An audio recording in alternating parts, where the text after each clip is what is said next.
राजधानी राजरास्तार युवकों आतंकराज गाड़ी साइड मराकू नहीं अध घंटा धरी रास्ता उपरे आतंक मचाइले।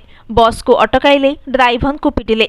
बस भंगारुजा करने सहित यात्री को गाड़ी ओह्लाई देले। घटना घटी सत्संग विहार सम्मुख मुख्य रास्तार। खबर पाई शहीदनगर थाना पुलिस आक्रमण करुवा 5 जन को अटक रखी तदंत करुछि।